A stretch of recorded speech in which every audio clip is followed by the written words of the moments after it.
माधवी के पति की 22 साल पहले मौत हो गई थी।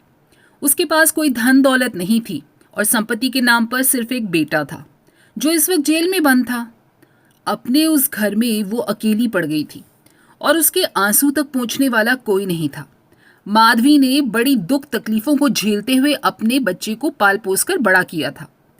अगर माँ बेटे को जुदा करने वाली मौत होती तो माधवी सब्र कर लेती और उसके मन में किसी के लिए क्रोध न होता, लेकिन उन्हें जुदा करने वाला तो कोई और ही था जिनके अत्याचार को सहना उसके लिए मुश्किल हो रहा था। माधवी के लिए उसका बेटा ही उसका सब कुछ था, जिसे देखकर ही उसे जिंदगी में आगे बढ़ने का हौसला मिलता था। माधवी का बेटा सुंदर होने के साथ बहुत ही होनहार भी था। माधवी ने उसकी बड़ी अच्छी परवरिश की थी। उसकी गली के सारे लोग उसके बेटे की तारीफ करते हुए नहीं थकते थे और यहाँ तक कि स्कूल के अध्यापक तक उस पर जान छिड़कते थे। माधवी के बेटे का नाम था आत्मानंद। आत्मानंद से दूसरों की दुख तकलीफें देखी नहीं जाती और लोगों की मदद करने के लिए हमेशा तत्पर रहता था। उसे देखकर कोई सोच भी नहीं सकता था कि वह कोई अपराध कर सकता है। माधवी भी यही सोचकर तड़पते हुए दिन काट रही थी कि आखिर उसका क्या अपराध था। आत्मानंद में गुणों का भंडार था। वो साहसी, निस्वार्थ और देश प्रेमी होने के साथ साथ कर्तव्य का पालन करने वाला इंसान था। साथ ही वो राजनीति में भी रुचि रखता था, बेबाक था और अपने राजनीतिक लेखों की वजह से सरकारी कर्मचारियों की नजरों में आ गया था। पुलिस भी उसकी हरकतों पर नजर रखती थी। पुलिस बस एक मौके की तलाश में थी ताकि वो उसे जेल की सलाखों के पीछे डाल सके। जिले में पड़े एक डाके ने उन सभी लोगों को आत्मानंद को फंसाने का अवसर दे दिया जो उसे पसंद नहीं करते थे। डाके से तार जुड़े होने का हवाला देकर आत्मानंद के घर की तलाशी ली गई, जहां मिले कुछ पत्रों व लेखों को डाके का मुख्य कारण बताते हुए उसे गिरफ्तार कर लिया गया। अपने आरोपों को सिद्ध करने के लिए पुलिस ने कुछ और युवकों को भी गिरफ्तार किया और आत्मानंद को गिरोह का मुखिया करार दे दिया गया।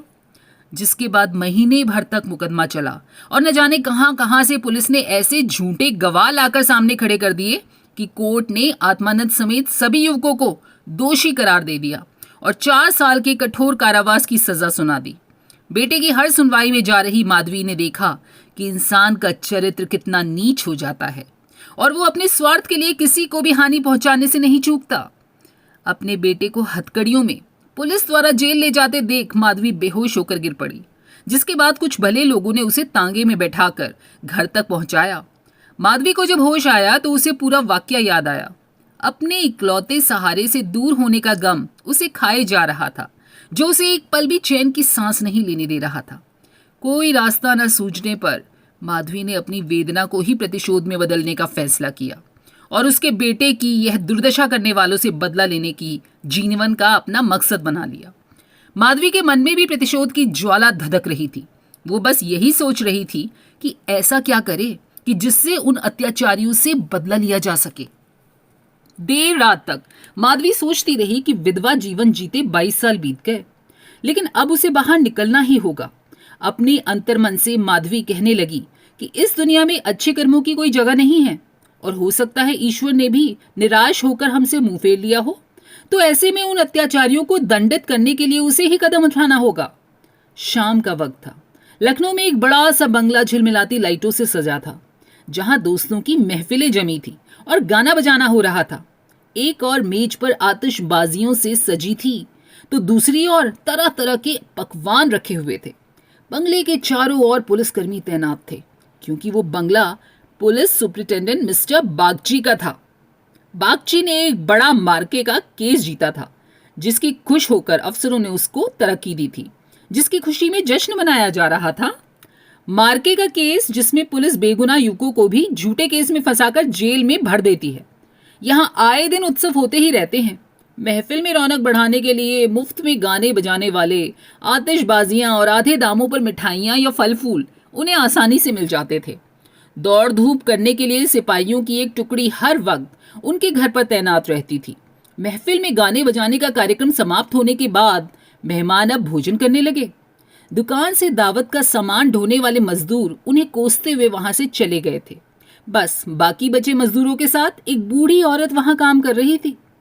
वो बूढ़ी औरत चेहरे पर हल्की मुस्कान लिए अपने काम में मग्न थी। वो महिला कोई और नहीं बल्कि माधवी थी, जो बदला लेने के लिए मजदूर बनकर काम कर रही थी। महफिल खत्म होते होते सभी मेहमान जा चुके थे। इक्के दुक्के मजदूर बचा हुआ खाना समेट रहे थे। माधवी एक कोने में चुपचाप बैठी हुई एकटक सभी को देखे जा रही थी। सहसा मिस्टर बागची की नजर माधवी पर पड़ी तो वो उसके पास पहुंचे और बोले, तुम यहाँ क्या कर रही हो? क्या तुम्हें खाने को कुछ नहीं मिला है क्या? नहीं, माधवी ने नजर उठाकर बागची को देखकर कहा, साहब खाना तो मिल गया, लेकिन मेरे पास जाने के लिए कोई जगह नहीं है। अगर आपको एतराज ना हो तो मुझे यहीं कोने में पड़ी रहने दीजिए। माधवी की बात सुनकर बागची ने कहा, नौकरी कर लेगी बंगले में? बच्चे को पालना आता है क्या?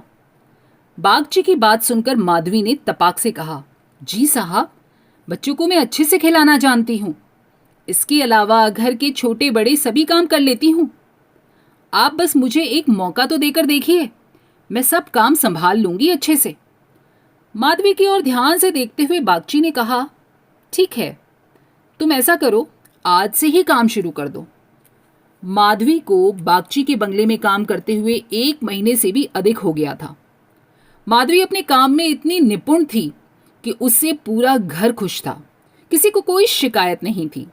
बागची की पत्नी का स्वभाव चिड़चिड़ा था और वो आलस व अपनी खराब सेहत के चलने दिन भर बिस्तर पर या सोफे पर पड़ी रहती और नौकरों पर हमेशा चिल्लाती रहती। उसके इस चिड़चिड़े स्वभाव के कारण बच्चे का ध्यान रखने वाली आया ज्यादा दिन यहाँ न टिक पाती। लेकिन माधवी उसकी जली कटी बातें सुनकर भी अपने काम में लगी रहती। शायद इसीलिए बागची की पत्नी को उससे कुछ खास शिकायतें नहीं थी। उसने बच्चे की देखभाल की पूरी जिम्मेदारी माधवी को ही दे दी थी। अब बागची और उनकी पत्नी को इससे पहले भी कई बच्चे हो चुके थे, लेकिन कुछ अज्ञात कारणों से उनका एक भी बच्चा कुछ महीनों या फिर साल भर से ज्यादा जीवित नहीं बच पाता था।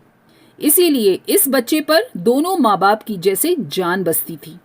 पढ़े लिखे होने के बावजूद दोनों अपने बच्चे की सुरक्षा के लिए टोना टोटका व जंतर मंतर अपनाने में भी कोई परहेज न करते थे। बच्चा माधवी के पास ही ज्यादा समय बिताता, इस वजह से वो माधवी से काफी घुल मिल गया था। अगर माधवी कुछ देर के लिए भी उसकी नजरों से दूर हो जाती तो बच्चा जोर जोर से रोने लगता। बच्चा माधुरी को ही अपनी माँ समझता और वो साथ खेलती तो वो भी खेलता। वो दूध पिलाती तो बच्चा दूध पीता और वो सुलाती तो ही उसे नींद आती। अपने पिता को तो बच्चा जैसे कोई अजनबी समझता और माँ उस पर ध्यान नहीं देती थी। माधवी को लगा था कि बड़े घर में काम करने से तनख्वाह खूब अच्छी खासी मिल जाएगी, जिससे महीने का खर्च पूरा हो जाएगा। लेकिन यहाँ तो नौकरों से हर एक एक पैसे का हिसाब लिया जाता था। एक दिन बच्चे को गोद में उठाए माधवी ने मालकिन से कहा कि बच्चे के लिए कोई खिलौना गाड़ी मंगवा देंगी तो अच्छा होगा। माधवी की बात सुनकर मिसेस बागची ने कुंठित स्वर में कहा, कहाँ से मंगवाऊं? इसके लिए खिलौना गाड़ी कहाँ से मंगवाऊं? हाथ में रुपए भी तो होने चाहिए। इसका खिलौना 10-20 रुपए में आएगा और इतने रुपए कहाँ हैं हमारे पास? माधवी ने मिसेस बागची की ओर बड़ी गौर से देखते हुए कहा, मालकिन, खिलौना ही तो है। माधवी की बात सुनकर मिसेस बागची ने कहा, अब तुमसे क्या छुपाना। दरअसल तुम्हारे मालिक की पहली पत्नी से 5 बेटियां हैं जो इलाहाबाद के एक स्कूल में पढ़ रही हैं और 5 कंवारी हैं। उनकी पढ़ाई लिखाई और दूसरे खर्चों में इनका आधा वेतन चला जाता है। ऊपर से लड़कियों की शादी करवाने में भी कम से कम 25,000 रुपये लग जाएंगे। अब कहाँ से लाएं इतने पैसे? मिसेस बागची की बातें सुनकर माधवी बोल पड़ी, मालिक को तो घूस भी तो मिलती होगी ना। माधवी ये कहकर एकदम चुप हो गई। मिसेस बागची ने गहरी सांस भरते हुए कहा, ऐसी कमाई में बिल्कुल बरकत नहीं होती। काली कमाई का पैसा एक हाथ आता है तो दूसरे हाथ चला जाता है। जैसे जैसे दिन बीतने जा रहे थे, मानसी के मन में उस बच्चे के लिए स्नेह और भी बढ़ता जा रहा था। कभी कभी बदला लेने की बात याद आती तो वो क्रोध से भर जाती और फिर बच्चे को देखकर शांत हो जाती। वहां रहते हुए माधवी मिस्टर बागची के परिवार की स्थिति से वाकिफ हो गई थी। कई बार तो वो अपना दर्द भूलकर उनके परिवार के लिए चिंतित हो जाती और उसका मन दया से भर जाता। माधवी सोचती रहती, मालिक आखिर 5 बेटियों की शादी कैसे कराएंगे? ऊपर से बीमार पत्नी जो हमेशा बीमार रहती है और बच्चा इतना छोटा है। जरूर उनके परिवार पर अभिशाप है, वरना इतना सब होने के बावजूद कौन दुखी रहता है? कमजोर बच्चों के लिए बरसात तो बीमारियां लेकर आती है। बरसात में उन्हें अक्सर खांसी, जुकाम और बुखार घेर ही लेते हैं। ऐसी ही एक बरसात में माधवी एक दिन किसी काम से अपने घर चली गई। पीछे से बच्चे ने रो रो कर पूरा घर सिर पर उठा लिया। कुछ देर गोद में उठाने के बाद मिसेस बागची ने एक नौकर को उसे टहलाने के लिए सौंप दिया। कुछ देर आंगन में घुमाने के बाद नौकर ने बच्चे को हरी घास पर बिठा दिया। बारिश के पानी से जमीन गीली थी और बच्चा ऐसे ही उस गीली घास पर कई घंटों तक पानी में ही खेलता रहा। वो नौकर दूसरे नौकरों के साथ गप्पे आंकने में मस्त हो गया और बच्चे को भूल गया। काफी देर बाद जब नौकर को बच्चे का ध्यान आया तो वो बच्चे को फटाफट भीतर लेकर आया और उसके कपड़े बदलवाए। शाम होते ही जुकाम से बच्चे की नाक बहने लगी और खांसी से गले से आवाज आने लगी। देर शाम जब माधवी बंगले में पहुंची तो बच्चे की हालत देखकर उसका कलेजा फटने लगा। वो बच्चे को लेकर तुरंत मालकिन के पास पहुंची और कहा, देखो जरा बच्चे का क्या हाल हो गया है, कहीं इसे सर्दी तो नहीं लग गई है? बच्चे की हालत देखकर मालकिन भी हक्की बक्की रह गई, क्योंकि ये एक ऐसा मंजर था जो वो पहले भी देख चुकी थी। मिसेस बागची ने तुरंत नौकरों से अलाव जलाने के लिए कहा। मिसेस बागची और माधवी दोनों पूरी रात बच्चे को ठीक करने में जुटी रहीं। दोनों की आंखों से नींद जैसे कोसों दूर थी। ऐसे में सवेरा कब हो गया दोनों को पता भी न चला। मिस्टर बागची को जैसे ही बच्चे के बीमार होने की खबर मिली, वो डॉक्टर को लेकर सीधे घर पहुंचे। 3 दिन में बच्चे की हालत में सुधार आने लगा, लेकिन वो काफी कमजोर हो गया था। बच्चे का ख्याल रखने में माधवी ने दिन रात एक कर दिए। ये वही माधवी थी जो परिवार का सर्वनाश करने का संकल्प लेकर उस घर में आई थी और आज उसी घर के चिराग की सलामती के लिए दिन में हजारों बार ईश्वर से दुआएं मांग रही थी। शायद माधवी की दुआओं का ही तो असर था कि बच्चे की सेहत में धीरे धीरे सुधार होने लगा। एक सुबह मिस्टर बागची बच्चे के झूले के पास बैठे हुए थे और मालकिन सर दर्द के कारण चारपाई पर पसरी हुई थी। माधवी पास में ही बैठी बच्चे के लिए दूध गर्म कर रही थी। माधवी की ओर देखते हुए मिस्टर बागची ने कहा, हम जब तक जिएंगे तुम्हारे एहसान के तले दबे रहेंगे। ये तुम ही तो हो जो बच्चे को मौत के मुंह से खींच लाई, वरना हम तो उम्मीद ही हारने लगे थे। इतने में मिसेस बागची भी उठकर पास आ गई और माधवी से कहा, तुम एक देवी बनकर हमारे जीवन में कष्ट को हरने आई हो। आज अगर तुम ना होती तो पता नहीं क्या अनर्थ हो जाता।